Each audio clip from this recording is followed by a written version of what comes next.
It's the start of 2026, which means that it's the end of the 3-year relegation cycle in pro cycling. So let's look back and see how the last 3 seasons played out, and who was eventually relegated out of the World Tour.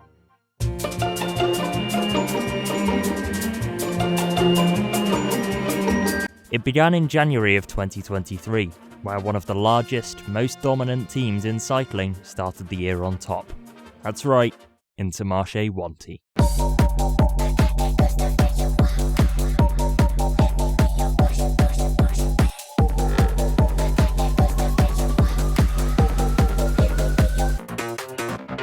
Who were immediately overtaken by UAE Team Emirates in February.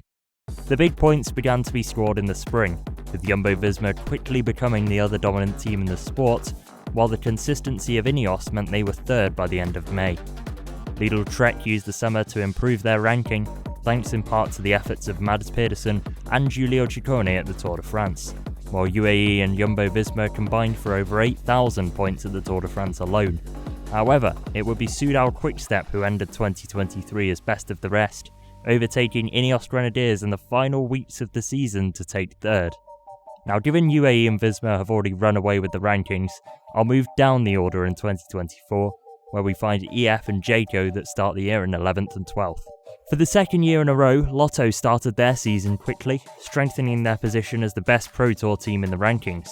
Fellow Belgian team Soudal Quickstep also began strongly. Mathieu van der Poel and Jasper Philipsen's performance at the end of March and the start of April propelled Alpecin-Deceuninck upwards, while Bahrain Victorious plummeted down the standings.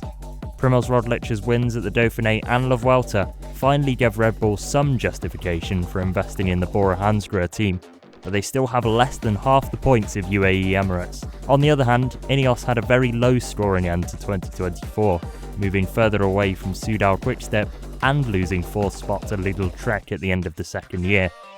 So that wraps up 2024, but just to put into context how dominant UAE were that year, here they are.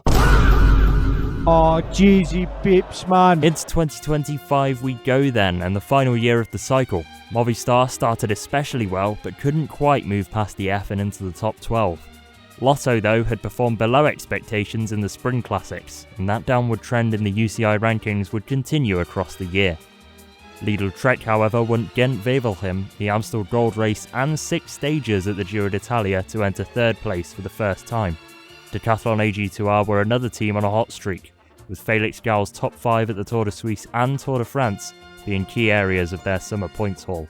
They even claimed the title of best French team in the 3-year cycle, as Groupama FDJ's lack of consistent scoring at the end of the year cost them positions to both AG2R and Bahrain Victorious.